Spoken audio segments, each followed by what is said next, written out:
Amelie, do you truly believe there is good in everyone? Absolutely! It's not the fault of bandits and warlocks that they're evil. They just need to be shown the light, so they can repent. Even those who are simply profoundly evil? Well, maybe not them. It's pretty hard to get through to someone when they're running at you with a weapon, or flinging destructive spells. Someone wise once told me that the highest triumph in battle is making a friend out of an enemy, but I think there are some people, who simply cannot be reasoned with. That's such a depressing thought. I bet even Ulfric Stormcloak would see the error of his ways if the elves and Argonians showered him with love. You put me to shame, flower child. Still, I fear you are too naive for your own good. I love Falkreath. Flowers, trees, and lots of colorful mushrooms. Ha! And you know all about mushrooms, wouldn't you? Well, of course. Why wouldn't I? Some are really interesting. Once I even found a ring of mushrooms. I bet it was a fairy ring. And once again you've completely missed my point. Let me guess. You picked 'em all and you ate 'em. Oh no! I could never destroy something so beautiful as a fairy ring. That's a crime against nature. Right, of course. I should have known. But you have picked mushrooms before. I've seen you. Well, only because I was moving them to a better spot, where the sun would light up their beauty.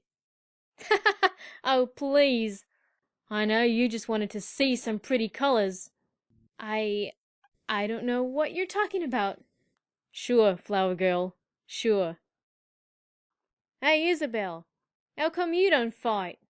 Surely you must have the strength. A blacksmith. I don't doubt I have the strength, no. And you aren't the first person to ask me that. Oh, wait, I got it. You don't think any other blacksmith comes close. And you can't deny future warriors your skill. Now that would be a bit conceited, don't you think? I am by no means the best, and I'm always learning. I know my strengths, and I know where my skills are best put to use. I forge weapons, others wield them. I forge for heroes, great and small. Ha! Good. Maybe with your arms and armor, this stupid war will be over a bit quicker, eh? Now that would be a blessing for us all. Even then I'll still have work, arming guards and adventurers alike. So, I hear you like great heroes. Aye, who doesn't? Those brave souls who take a stand and fight for what they believe in. How can anyone not admire that? How? Easily. Why, whatever do you mean? They hear one little whisper of a prophecy, and they think they're destined to save the world. Boethius bores the arrogance. What you see as arrogance, others see as bravery. Taking up arms against impossible odds so that others may live and thrive. That kind of noble attitude never gets them far. Most of them die in the attempt, like Martin. And their brave, selfless deeds live on in stories and bards' tales, so that none will forget. Pah! Piss on stories and songs. Dead is dead. I hope for your sake that one day you find something to believe in.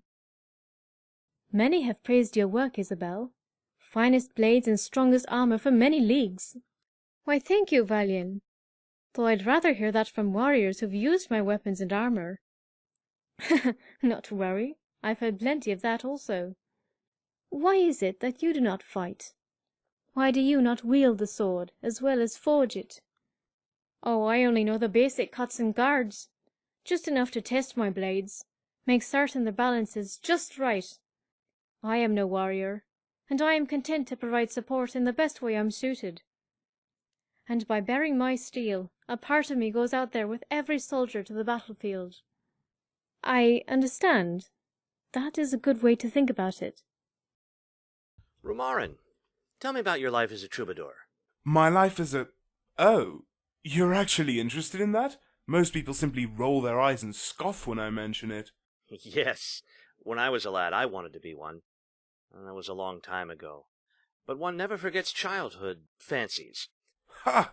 Tell me about it. I used to dream I could fly if I stood on a mountain on a windy day. Well, not unless you can transform into a bird. Oh no, that never occurred to me. I honestly believed that since I'm skinny, my bones would turn hollow so I could fly like one. If only it could work like that. So, were there jugglers in your troupe? Oh, certainly. Jugglers, illusionists, of course they actually used illusion magic, not simple sleight of hand tricks, balladeers, and fools. Why did you leave that life? And do you ever want to return? I got bored, as ridiculous as that might sound. The wealth of entertainment ought to have been enough to sate even my short attention span. Also, I was a bit insufferable, so my family encouraged me to leave and find myself, whatever that means. Darian, since you're half Altmer, why don't you use any magic? I could ask the same thing of you, seeing as you're not half. Oh, so you're lazy then, like me. Well, that makes sense. If I try reading even the first sentence of a tome, my vision blurs. What rubbish. Well, at least you tried, I take it. I never really bothered. I don't understand. Why not take advantage of the gift you were born with? I mean, there must be some spells you can easily learn, like me and blade binding. Well, first it was a matter of having no one to teach me. Ma left early in my life. And besides that, my pa forbade it. It was like any mention of magic reminded him of her. So you have both mommy and daddy issues.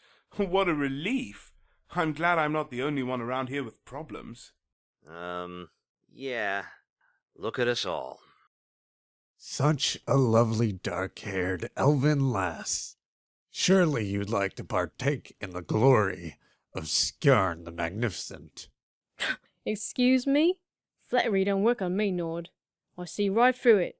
So don't waste your breath. Flattery? I speak the truth. And the truth is, you don't know what you'd be missing. I am the handsomest and most talented bard in Skyrim. You don't believe it? Ha! I believe that sort of manure is best reserved for farming. Wit like a bear trap. Have you ever considered becoming a bard? You can never be as great as me, of course. But it is a lofty goal to aspire to. No, never. What use are songs when down will hunt you all your bloody life? So unless being a bard means I could literally wound with words or maim with monologues, I got no use for it. What are you looking at? My apologies. I was only concerned. I know a wounded warrior when I see one.